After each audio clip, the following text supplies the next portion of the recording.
बिस्मिल्लाहिर्रहमानिर्रहीम।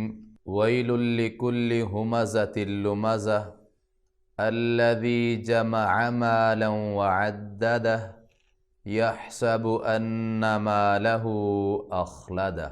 ग्रामीय कदर हज़रात, अल्लाह ताला ने वैल नामी वादी ये बताई है उन लोगों के लिए जो अपने माल को जमा कर कर के रखते हैं, गिन गिन के रखते हैं, और ये गुमान करते हैं कि उनका माल ही उनको हमेशा बचा के रखेगा, उनकी सलामती, उनकी सिक्योरिटी, उनका तहफ़्फ़ुज़, उनकी ज़िंदगी, उनका तआय्युश, उनका सारा कुछ वो अपने माल को ही समझते हैं।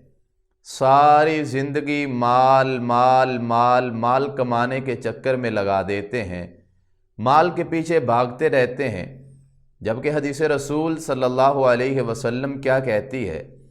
आप अलैहिस्सलातु वस्सलाम ने इरशाद फरमाया, यक़ूलुल अब्दु माली माली, बंदा कहता रहता है मेरा माल मेरा माल मेरा माल। हालांकि उसका माल कौन सा होता है?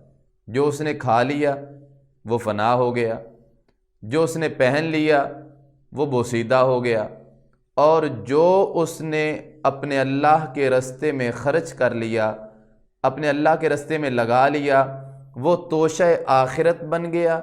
और यही असल में उसका कीमती ज़ख़ीरा है, ये माल है, ये उसका तोशे आखिरत है। तो आइए गौर करते हैं, क्या हम उन लोगों में शामिल तो नहीं जो दुनिया का माल जमा करने के चक्कर में लगे हुए हैं और बस अपनी प्रॉपर्टी, अपनी जायदाद, अपना बैंक बैलेंस और अपना पैसा पैसा जमा करने के अंदर ज़िंदगी बीत जाती है, वक़्त गुज़र जाता है और कुछ भी सूझता नहीं?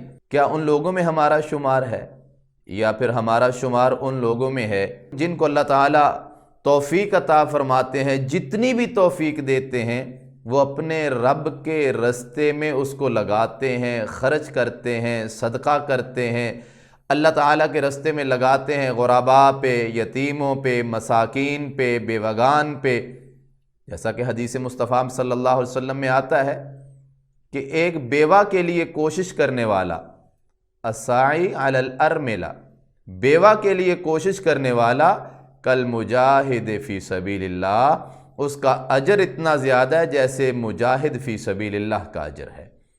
और इसी तरह ये लोगों की खिदमत के अंदर, गुरबा की खिदमत के अंदर, यतीमों की खिदमत में लग जाना, अपना माल लगा देना, अपनी मेहनत सर्फ कर देना, अपना वक़्त लगा देना, ये मामूली बात नहीं है। ये अंबियाए किराम अलैहिमुस्सलातु वस्सलाम उनका मिशन रहा है, उनका काम रहा है। आज हमने तर्क कर दिया, इसको छोड़ दिया हमने। जनाब मूसा अलैहिस्सलातु वस्सलाम का आप वाक़या देख लें, सूरह अल-क़सस अल्लाह ताला ने कुरान में जिक्र किया। जब वो अपनी कौम से निकल के आए तो आगे चलते चलते एक जगह पे आके कुएं पे रुके। वहाँ पे देखा कुछ लोग अपनी बकरियों को पानी पिला रहे हैं, दो बच्चियां हैं वो एक साइड पे खड़ी हैं अपनी बकरियों को रोक के। लोग पानी पिला के चले गए, बच्चियां आगे बढ़ी पानी पिलाने के लिए, लेकिन डोल वजनी है, उनसे उठाया नहीं जा रहा। तो जनाब मूसा अलैहिस्सलाम आगे बढ़े, ये अब खिदमत का मौका आ गया, खिदमत करने के लिए आगे बढ़ गए। बड़े डोल निकाला कुएं में से, पानी पिलाया, एक साइड पे होके बैठ गए। जनाब मूसा अलैहिस्सलातु वस्सलाम ने वक़्त की नज़ाकत के तहत जो खिदमत का मौका पेश था उसको कर गुजरे।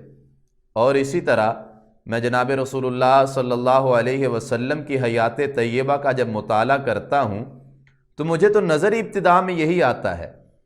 अभी नबुव्वत नहीं आई, अभी आप पे वही नहीं आई, पहली वही का टाइम है, सबसे पहली वही हिरा, गारे हिरा का मौका है। जनाब जिब्रील तशरीफ़ लाए और आके आप अलैहिस्सलाम को कहते हैं इक़रा, पढ़िए। हुजूर कहते हैं मा अना बिक़ारे, मैं पढ़ा हुआ नहीं हूँ। दो तीन दफ़ा ये मामला हुआ, फरिश्ते ने आपको सीने से लगाया, गले से लगाया और भेंचा, इतना ज़ोर से भेंचा, हुजूर फरमाते हैं मुझे अपनी जान के लाले पड़ गए, कहीं अभी मुझे ख़त्म ना कर दे। बहरहाल फरिश्ते ने आयात पेश कर दी, इक़रा बिस्मि रब्बिकल्लज़ी खलक़, 5 आयात आई, सुना दी उसने। फरिश्ता गया, जनाबे आका अलैहिस्सलातु वस्सलाम فوری طور پہ حرا سے نکلے اور ڈر کے مارے پسینہ شرابور اور ایسی کیفیت گھر پہنچے، آ کے اپنی زوجہ مکرمہ جناب سیدہ خدیجۃ الکبریٰ رضی اللہ تعالی عنہا کو کیا کہتے ہیں کہ زملونی مجھے چادر اڑا دو، کوئی کمبل دے دو، کھیس دے دو۔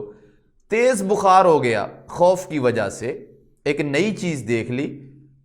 اب جناب خدیجہ رضی اللہ تعالی عنہا زوجہ مکرمہ وہ کمبل لے کے آئیں، آ کے کمبل اڑا دیا، گھر کے سارے کام چھوڑ دیے، خامند کو پریشان دیکھا، گھر کے کام چھوڑ کے آ کے حضور کے پاس بیٹھ گئیں۔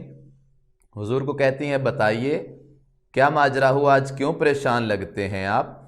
حضور ابھی کچھ بتاتے ہیں، واقعہ ماجرا سناتے ہیں۔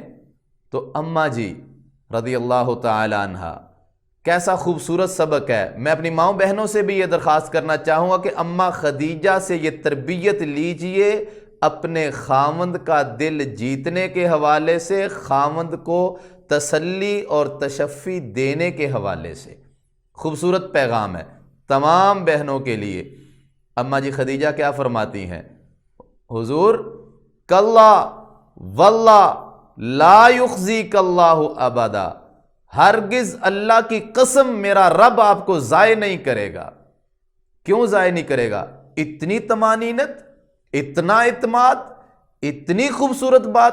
جب ایسا اعتماد دیکھا نا، بیوی کی بات کے اندر قوت دیکھی، طاقت دیکھی، جرت اور ہمت دیکھی، آقا علیہ السلام نے موندی ہوئی آنکھیں جب تھوڑی سی کھولیں اور جناب خدیجہ رضی اللہ تعالی عنہا کے چہرے پہ ڈالیں، اماں نے دیکھا کہ میرا حوصلہ تھوڑا کارگر ثابت ہوا، میرا تیر نشانے پہ لگ گیا۔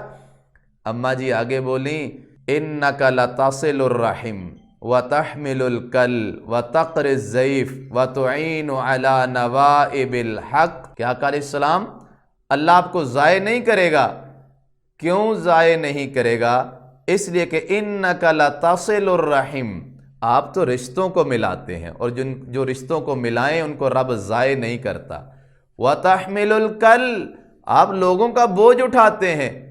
کتنے واقعات پڑے ہیں، آقا علیہ السلام جا رہے ہیں، راستے میں کسی کی گٹھڑی اٹھا کے چل دیے، کسی کا جناب کوئی بیگ اٹھا کے چل دیے، کسی کی کوئی چیز اٹھا کے ساتھ ہو لیے۔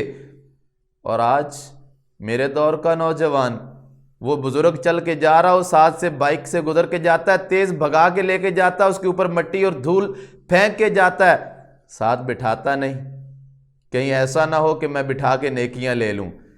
آقا علیہ السلام کی یہ شان تھی، شان کریمی تھی آپ کی، اور آپ لوگوں کا وزن بوجھ اٹھا کے چل پڑتے تھے۔ یہاں پہ لکھنے والوں نے لکھا ہے آپ لوگوں کا وزن بوجھ بھی اٹھاتے تھے، اور آپ لوگوں کے غموں اور دکھوں کا بوجھ بھی اٹھایا کرتے تھے۔ وَتَحْمِلُ الْكَلَّ وَتَقْرِي الضَّيْفَ، اور آپ مہمانوں کی مہمان نوازیاں کیا کرتے تھے۔ وَتُعِينُ عَلَى نَوَائِبِ الْحَقِّ، اللہ نہ کرے کبھی کسی پہ کوئی مشکل وقت آن پڑا ہو، آقا علیہ السلام اس موقع پہ لوگوں کا ساتھ دینے کے لیے کھڑے ہو جاتے تھے، تعاون کرنے کے لیے کھڑے ہو جاتے تھے۔ یہ بڑا اہم پیغام ہے ہم سب کے لیے کہ ہم اپنا آپ، اپنا وقت، اپنی قوت، طاقت، ہمت اور اپنا مال، اس کو صرف اپنی ذات کے لیے، اپنے آپ کے لیے، اپنے لیے نہیں، بلکہ دوسروں کے لیے جینا سیکھیں، دوسروں کی خدمت کرنا سیکھیں، دوسروں کے کام آنا سیکھیں، دوسروں کے ساتھ چلنا سیکھیں، دوسروں کے ہم قدم اور شانہ بشانہ ہونا سیکھیں۔ اللہ سے دعا ہے رب کریم ہم سب کو ایک دوسرے کے ساتھ معاون بن کے زندگی گزارنے کی توفیق عطا فرمائے۔ وما توفیقی الا باللہ۔